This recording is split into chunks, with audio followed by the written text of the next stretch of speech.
ನಾನು ಬಹಳ ಸಂತೋಷದಿಂದ ಭದ್ರಾ ಅಣೆಕಟ್ಟೆಗೆ ಬಾಗಿನ ನೀಡಲು ಬಂದಿದ್ದೇನೆ. 5 ಜಿಲ್ಲೆಗಳ ಜೀವನಾಡಿ ಭದ್ರಾ ಜಲಾಶಯ ರೈತರಿಗೆ ಅನುಕೂಲವಾಗಿದೆ.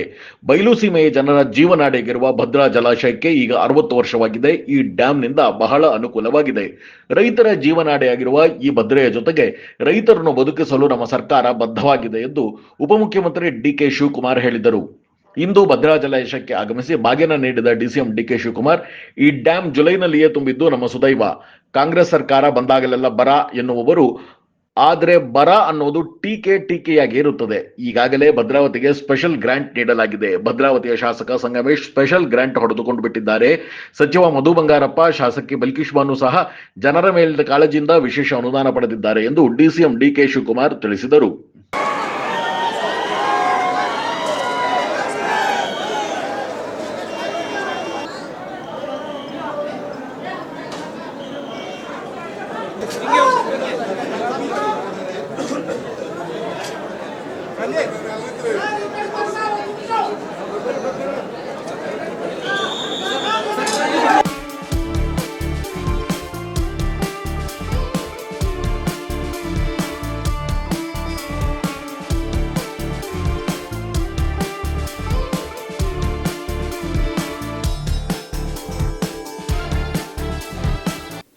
ಕಾಂಗ್ರೆಸ್ ಸರ್ಕಾರ ಬಂದಾಗೆಲ್ಲ ಬರ ಅಂತ ಕೆಲವರೆಲ್ಲ ಟೀಕೆ ಮಾಡ್ತಿದ್ರು.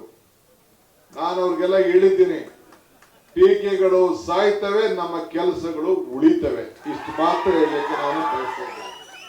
ಈ ಜಿಲ್ಲೆ ಶಾಸಕರು ಯಾರಿದ್ದಾರೆ ಅವರೆಲ್ಲರೂ ಕೂಡ ಈ ಕ್ಷೇತ್ರ, ಈ ಜಿಲ್ಲೆ ವಿಚಾರದಲ್ಲಿ ಮತ್ತು ನಮ್ಮ ಈ ವೇದಿಕೆಯಲ್ಲಿರುವಂತಹ ಸಂಗಮೇಶ್ ಕೂಡ ಅವರು ಸ್ಪೆಷಲ್ ಗ್ರಾಂಟ್ ಈಗಾಗಲೇ ನನ್ನ ಹತ್ರ 106 ಕೋಟಿ ಹೊಡ್ಕೊಂಡ್ಬಿಟ್ಟಿದ್ದಾರೆ, 150 ಕೋಟಿ ಹೊಡ್ಕೊಂಡ್ಬಿಟ್ಟಿದ್ದಾರೆ. ಅವರು ನಾನು ಬೇಡ ಅಂದ್ರೂ ನಾನು ಇಲ್ಲ, ಇನ್ನೊಂದ್ಸತಿ ಬರುವುದಿಲ್ಲ ಅಂತಲೇ ಬರ್ಸ್ಬಿಟ್ಟಿದ್ದಾರೆ. ಸೊ ಮೊನ್ನೆ ತಾನೇ ನಾನು ಮಧು ಬಂಗಾರಪ್ಪನವ್ರಿಗೆ ಮತ್ತು ನಮ್ಮ ಕಾಗೋಡು ಕ್ಷೇತ್ರ ಸಾಗರ ಅವ್ರಿಗೂ ಕೂಡ ಗೋಪಾಲ್ ಕೃಷ್ಣ ಅವರು ಕೂಡ ವಿಶೇಷವಾಗಿ ಅವರು ಕೂಡ ಅನುದಾನವನ್ನ ಕೊಟ್ಟಿದ್ದೇನೆ.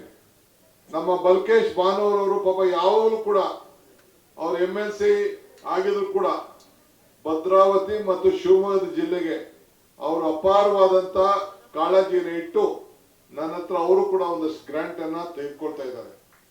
ನನ್ಗೆ ಯಾಕೆ ಈ ಮಾತು ಹೇಳ್ತಾ ಇದ್ದೀನಿ ಅಂದ್ರೆ, ಈ ವೇದಿಕೆ ಇರುವಂತ ಎಲ್ಲ ಶಾಸಕರುಗಳು ಎಲ್ಲರೂ ಕೂಡ ಜನರ ಪರವಾಗಿ ಇವತ್ತು, ರೈತರ ಪರವಾಗಿ ಇವತ್ತು ಕೆಲಸ ಮಾಡ್ತಾ ಇದ್ದಾರೆ. ನಿಮ್ಮೆಲ್ಲರ ದೃಷ್ಟಿಯಿಂದ, ನಿಮ್ಮೆಲ್ಲರ ಪರವಾಗಿ ಅವರು ಕೂಡ, ನಾನು ಎಲ್ಲರೂ ಕೂಡ ಈ ಸಂದರ್ಭದಲ್ಲಿ ನಾನು ಅಭಿನಂದಿಸ್ತೇನೆ.